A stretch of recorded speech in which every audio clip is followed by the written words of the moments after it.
What's going on, my broskiis? My name is Toadskii, back again, here to bring you guys yet another One Piece Treasure Cruise video. So today, I'm making a video in response to a comment that I got on my YouTube channel about a day or so ago. And it was actually a pretty interesting comment, and it's not a video that I've done before on my channel, so I think this might be a really good video for those of you who are relatively new to the game. And, you know, when you look at the game at a standpoint, when you just really look at it, there are lots to do in this game. There's many different options, lots of different ways to enhance your characters, and for a newer player, it would be relatively difficult to get your head around some of these concepts. And in this video in particular, we're going to be talking about Super Evolution for some of the Sugo Fest exclusives in the game.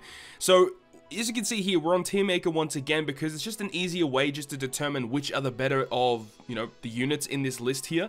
So we're going to be talking about each of the Super Evolution characters and giving my thoughts and opinions as to how high of a priority they should be to super evolve on your account. Now, some of these legends require the super evolution skulls that you get from farming ambush quests, whereas the other ones will be from the unlockable missions, like 6+ Katakuri, Douglas Bullet, Legend Nami, V2 Boa. All of those characters will require skulls that are on the unlockable mission, so it really depends on which unit, and I suppose when we get to the end of the video I can tell you guys where to unlock them. But let's just get into it. So let's start things off with the tiers specifically. So the top tier is the must evolve. If you have characters in this top tier, you need to max those units out, fully evolve them, get them done. Good units are units that I would suggest evolving after the must evolve and basically just going down from there. We've got average units, low priority units, and then units that are just, it does not matter if you super evolve them or not. They don't really get much of a buff, or they're just not really that useful, so it doesn't really matter at the end of the day. So let's start things off with Whitebeard. Now, Whitebeard is a character that rarely ever sees play. I would put him in almost the don't bother tier. I'm going to leave him in low priority for now, because when PvP rolls around, he actually is really good for PvP, and of course when you super evolve you get slightly higher stats, so that obviously does make a big difference. But the PvP abilities between the super evolved and the generic 6-star version are the exact same. Just the fact that the super evolved unit has slightly higher stats and extra cost, right? So that's a thing. I don't suggest really super evolving this character. If it's just generic play, it's a don't bother. But because of PvP, that might be a reason why you might want to evolve him, but either way, doesn't really matter. V1 Boa is garbage, don't worry about that. This Sabo, I'm gonna leave him in the low priority. He's almost an average unit. He's a really decent attack booster for Free Spirit. For those of you who don't know, he's a 1.75 attack boost. And then if you hit 4 perfects, he's 2 times in the following turn. So that is pretty decent, but I'm going to leave him in low priority just because Free Spirit have much better attack boosters nowadays, especially with Sabo and Coalla rolling around, right? This Usopp, I'm going to leave him in as an average unit because he is the only unit in the game with a special ability that you can just proc that can just automatically delay the enemy no matter what. He also health cuts the enemy as well. There are some certain circumstances where you can use his special ability to delay the enemy guaranteed and then use a conditional booster, like V1 Katakuri before his super evolution. So that's like some sort of ways that you can kind of utilize a unit, but in most cases you're probably never ever going to be using him, but there are some very niche circumstances where you can use him. This Gear 4, I'm going to leave him in low priority just because he isn't really used all that much anymore. His captain ability is awful. His special ability is kind of okay for like the Fortnite dungeons, but Fortnite dungeons are dime a dozen. It doesn't really matter if you have him or not. There are replacements for him on teams. There just aren't too many situations where you're going to need him.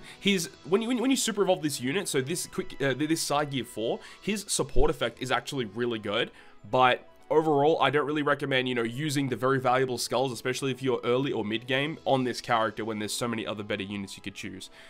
Rayleigh is definitely a must-evolve character, in my opinion, because he has a great special ability, reducing 7 turns of Bind, Despair, and Paralysis, and then having a special ability, or a Sailor ability, that will restore his own cooldown, I think it's by 2 turns, every time another special is launched. It's ridiculously useful. Yeah, by 2 turns every time another special is launched, 12 turn max cooldown after limit break. This unit is fantastic, and of course his support effect is already really good. Obviously his previous 6-star form will have the same support effect, but it's just better to have him fully super evolved because of that crewmate ability and the special ability being so good. So that's the reason why I would say he's a must evolve character. As for Lucci, don't bother. As for Shanks, don't bother. This Kuzan, I'm going to say he's an average unit. He is not a low priority. I'd say he's relatively good because upon super evolving, he gains the ability to do AoE fixed damage. He also does a chain lock, and of course, he still has the generic effect to enhance the duration of your attack and orb boosting effects. So it's pretty good. His captain ability isn't that good overall though, but there are some certain situations where you can find uses for him, that's for sure. Ace, I'm going to say, is a low priority unit. He's an attack booster for shooters upon Super Evolution. So if you are lacking a good shooter attack booster, he's kind of there, but shooters aren't very good in the first place, so I wouldn't bother. Speaking of not bothering, Sengoku. Yeah, don't worry about that one. Hody Jones is a good unit. I'm not going to say he is a must evolve. Back in the day, like, he was definitely a must evolve unit. Upon his first release, definitely a must evolve unit. But as time's gone on, he hasn't really seen as much play, but especially if you've got some of the more higher tier powerhouse characters like Sanji Judge, Kaido, Snake Man, etc., and we'll get to Snake Man, of course, but if you have some of those units, this guy's a really good unit to have. He has the ability to restore his own special cooldown upon special reverse, and then you can launch his special to reduce your powerhouse character's cooldowns. It's a really good special effect. So for that reason, yeah, I would say he's a good unit for sure. Mihawk is an average unit. He is essentially a weaker version of V2 Doflamingo. He doesn't really see that much play anymore, but he is still relatively good. There's still kind of ways you can use him to cheese content, but not a high priority unit in my personal opinion. His support effect's pretty good though. He's a stat boosting support, but again, his 6-star version has the same support effect, so it's nothing really too major. Zoro, I'm going to say, is a low priority unit. He isn't that good at all. He's a chain locker and an attack booster upon, with his special effect for slashes, but like, specifically, if you've got some of the other high tier slashers, you just don't need this guy. His support effect's very good, but once again, he has the same support effect as the 6. I'm pretty sure his 6-star form has the same support effect, actually. Let me just double check that. Just have a look and see if his support effect is the same as this one. It should be the same. Yes, it is. Okay, it's the same support effect, the 2.5 times chain lock, so yeah, you don't really need to super evolve him, but if you have the time, you can do it if you want. Trafalgar Law is a cerebral character. His previous form was a striker. I'm going to put him as an average unit. He doesn't really see play anymore, but he has a special effect that not only gives you the orb boost for cerebral, but he also does AoE damage, and he also removes 1 turn of barrier. So that can be pretty useful, but in a lot of cases, he's not a requirement to clear content at all. So he's an average unit. He's okay still. Crocodile is... he's probably low priority. He's an attack booster for Cerebral, so you got an orb booster and an attack booster for Cerebral. He's a health cutter as well. But again, like, there's other Cerebral attack boosters. I mean, specifically Sabo and Coalla just completely invalidates this Sabo and this Crocodile just completely, because Sabo and Coalla just do what these two characters do, fused together. I mean, obviously Sabo Koala's not a health cutter, but they're just better, right? Sabo Koala is just so good. Bato is a low priority unit in my opinion. Because his 6-star form still provides the resilience style effect. His support effect is still the same as a regular 6-star form. There's no real reason to enhance him to super evolve status, in my opinion. This Law, I'd say, is an average unit. He is good, but he doesn't see that much play anymore. He will allow your specials to go through all defensive effects, so you can use it to cheese content with V2 Dofi, or even like what we said here with Mihawk. But his regular 6-star form I'm pretty sure his regular 6-star form still did the same thing. It's just that this guy, upon super evolving, has a much lower cooldown. So it's 8 turns after limit break, which is like really, really good. And then this guy is after limit break 16 turns. So obviously a huge discrepancy there.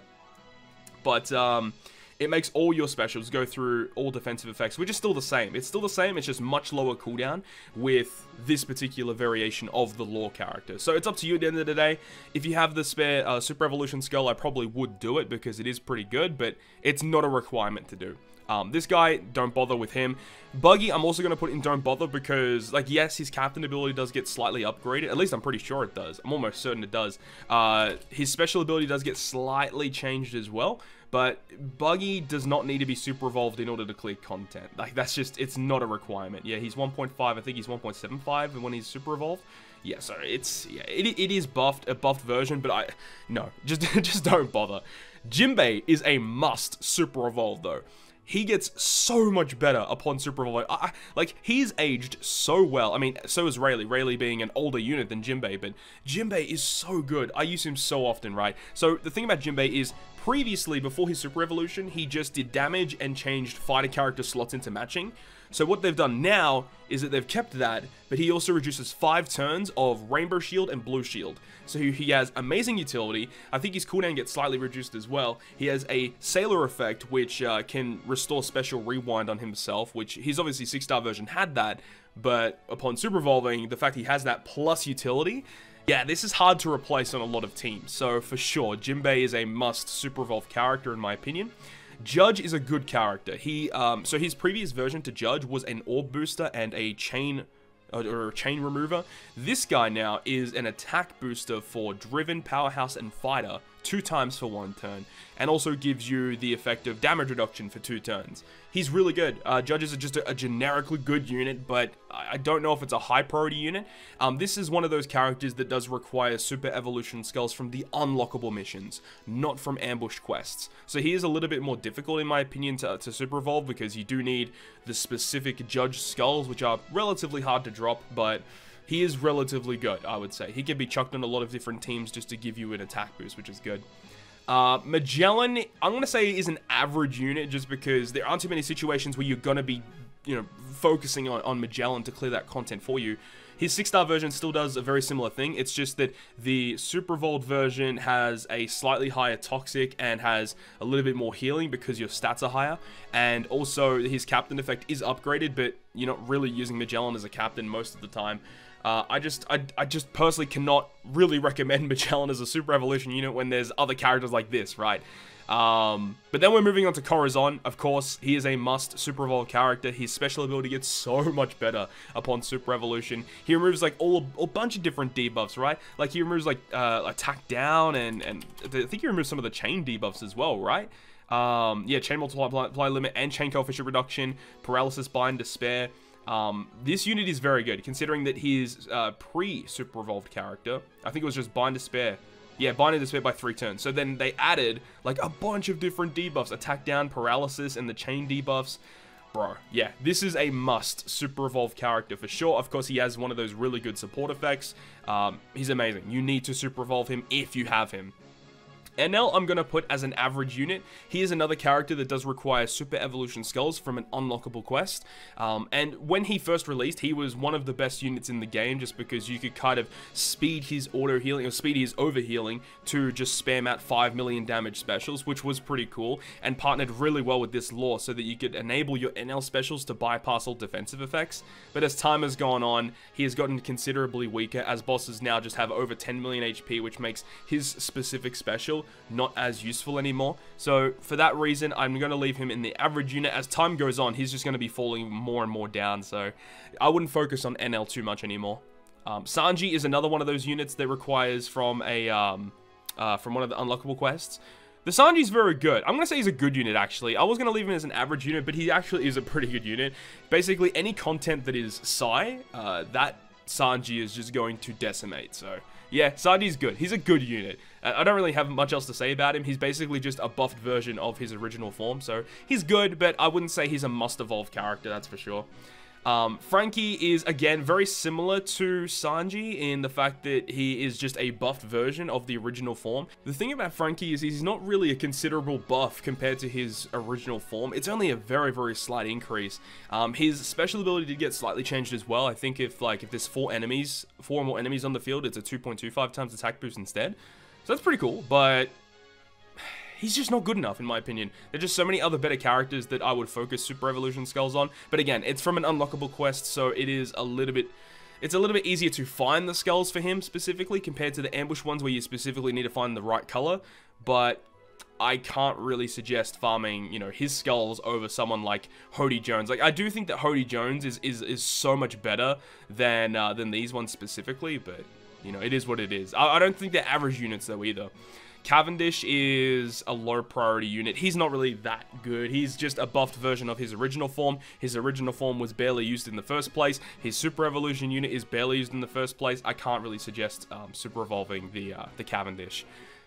Snake Man is a must-evolve character. Now, Snake Man does require a blue and a red skull, and the really cool thing about Snake Man is when you start off your account fresh, where you have nothing in your account, you've got the Straw Hat reroll. you can reroll for the quick Gear 4 Luffy. That quick Gear 4 Luffy evolves into Snake Man. So I would suggest, if you are able to start a new account, or if you have a new account, or you have the Straw Hat reroll, get that quick Gear 4 to ensure that you will guarantee yourself that Snake Man later on down the line. This is probably the #1 character I would suggest to super evolve in the game. He is arguably one of the best legends in the game right now, and will be one of the best legends in the game for a pretty long time. He is going to be up there, even upon the release of V2 Snake Man. This Snake Man is still really, really good. I can't really suggest this enough. He also has Limit Break expansion, which I probably would also suggest you do if you have the materials to do it. Just enhancing his stats is always a good thing. Not really much else I can say about Snake Man other than the fact that he's one of the best legends in the game, and if you aren't super evolving him, you should probably get to doing that. He's very good. Inuarashi, I'm going to leave as an average unit. He does get slightly buffed, but it's nothing amazing. He's not really a unit that sees that much play. However, though, he is a really good unit in PvP that will come out eventually, so that's something to take into consideration. You've got this guy, Neko Mamashi. He is actually a lot better. I'm not going to say he's a good unit. I'd say he's an average unit because there's so many other better striker characters, specifically Kaido, right? But his special ability is good because he now has a utility special. I think he removes bind and attack down with his special, on top of the fact of giving you beneficial orb enable for your striker characters. So it's pretty cool, but again, nothing god tier or anything. This Boa is pretty bad, but I'd say it's an average unit because she has a captain effect that can partner up really well with Sabo and Coalla. She is one of those units that also does require farming from an unlockable quest, so you know you can actually find the skulls a little bit easier compared to the other colored skulls. Her special effect isn't that great in my opinion. It's a color affinity booster, but it just doesn't give you beneficial slots. Her V1 counterpart, I like the V1 counterpart special better, in my personal opinion, but that's just me anyways. Doflamingo, I would say he is again another average unit. He is a special ability that provides an orb boost to driven characters, and you can get his skulls from the treasure map shop. That's the same as Cavendish. Cavendish also gets his skulls from the treasure map shop. So you can find them relatively easily if you have the tickets to purchase them. That's cool. But I don't think it's overly worth it. I would suggest, you know, maxing out your materials to pick up, you know, additional ways to limit break your characters compared to picking up his skulls. Unless if you specifically need his skulls for a certain quest or whatever it is. But either way, Big Mom, I'm going to leave again as an average unit. She is okay, but doesn't really see that much play anymore. She is... I'm not a big fan of this character overall, but she is just okay. This Fujitora is a low priority unit. He's really not that good. He doesn't really get that much buffed compared to his original counterpart, so don't worry about V2 Fujitora. Akainu, I'm going to say, is actually a good unit. This character gets a pretty good buff from his Super Evolution. You're guaranteed full water strength orbs. He's a 2x or a 2.25? I think it's a 2x attack boost. Akainu. I think it's a 2x attack boost to his class, to his color. Yeah, and then damage to all enemies as well. Great captain effect if you have a strength orb. 4.225 attack to your strength units is very good. And he has a very powerful support effect as well, that'll eventually come to global. So I'm looking forward to that. So yeah, I would say he's a good unit. He's definitely on par with some of these units here, I would say, for sure. So that's my opinion on that. Nami is a good unit for sure. She removes paralysis and burn upon super evolution, as well as applying color affinity and an orb boost. So I would say if you have the time and the gem to unlock the island, for sure, max Nami for sure. She's really good. Shirahoshi is a good unit. She's a good unit, but I'd say she's kind of average because she doesn't really see that much play anymore. On paper, she is a good unit though. She's a really good healer. The rainbow orbs are fantastic and completely broken, but the original form still does what she does. Like, there isn't really that much difference compared to the 6-star and the 6-star plus. So for that reason alone, I'm going to leave her as an average unit. Bullet is definitely a must-evolve character. If you have Douglas Bullet, you want to super evolve him. The fact is the difference between the 6-star and the 6-star plus is that the 6-star plus has a slightly higher multiplier for Bullet himself, and his special ability does the health cut to all enemies, compared to the 6-star form only doing it to one enemy. So for sure, just because of that, I would suggest super evolving him, plus his stats do get considerably higher, and he is one of the best units in PvP. So for all those reasons, he needs to be a must-evolve character. Katakuri, I'm going to say, is a good unit. He gets a very nice buff from his Super Evolution for sure. There are certain circumstances where the V1 6-star regular is still really good because the regular 6-star form gives you the conditional boost straight away. And as I said, works really well with this Usopp to get the guaranteed delay, guaranteed conditional boost straight away. But this guy, as a packaged unit, is a much better unit compared to the V1 6-star form, just the generic 6-star form. And he's really cool. He can be put on a lot of different teams, beneficial orb enable for multiple turns, tap timing bonus damage is really good. He's a really good unit. I love this unit. Of course, if you guys have been sticking around the channel for a while, you guys will know how much I love this unit. So yeah, he's really good. I'm gonna leave him there. He's cool. We've got this Lucci. He is an average unit. The thing about Lucci is that his support effect actually changes upon Super Evolution. The Powerhouse form, which is the 6-star form, has, I think it's a stat boosting one. And then this guy is a color affinity booster for shooters. But then again, it's for shooters, so it's not overly amazing. I just can't really see too many reasons to put him in the good unit tier. But he is okay. He doesn't see that much play, though. Lucy is a good unit. Do I really suggest Super Evolving him straight away off the cuff? Probably not. I would probably focus on Super Evolving some of the other units here first over Lucy, because he doesn't get that much of a change upon Super Evolution, but if you have the skulls laying around, I would suggest doing it. But I think he does require a red and a blue skull, which is also what Snake Man requires to Super Evolve, so if you haven't Super Evolved Snake Man, you should definitely do that first before Legend Lucy, just comparing. Robin is definitely a good unit. She has a very good captain effect. She's a 3.75 cerebral attack booster. She has lots of recovery. She is now a 2-turn, 2x attack booster to cerebral with her special, on top of blocking all damage for a turn. So for those reasons, for sure, I would definitely suggest super evolving the Robin for sure. And then Whitebeard, I'm going to leave him in the... He's borderline, because he is a must-evolve, I would say, but he's also a really good unit. You know, I'm going to give him the benefit of the doubt. I'm going to put him in the must-evolve tier, because even though his special ability does not do damage anymore, his captain effect is godly. His special effect is also godly. I love this unit so much. I'm a massive fan of this V2 Whitebeard, the quick Whitebeard. He is awesome. And I would say, you know, you might as well do it because he does require skulls from an unlockable mission, not from the ambush quest. So it is a little bit easier to get his skulls just in comparison to the specific colored ones. But so there we go. Those are my opinions on Super Evolution characters or Super Evolution legends in the game right now. So in the must evolve tier, Rayleigh V1, V1 Jinbei, Corazon, Snake Man, or that's going to be evolving from the quick Gear 4 Tank Man. You've also got Bullet and quick Whitebeard. Now, as for the unlockable missions, the only ones from unlockable missions from the must evolve are the Bullet and the Whitebeard. So these ones here, the first 4, do require skulls from an ambush quest in order to super evolve. Now, for the good units here, you've got Hody Jones, Jinbei, V1 Sanji, Frankie, Akainu, V1 Nami, V1 Katakuri, Lucy, and then also Robin. Now, out of these units, the ones that require ambush skulls are Hody Jones, Akainu, and Lucy, and also Robin. So the ones from unlockable quests are the Judge, the Sanji, Frankie, the Nami, and also the Katakuri. Now, as for the rest of them below that, these are the ones that it really doesn't matter all that much in my personal opinion.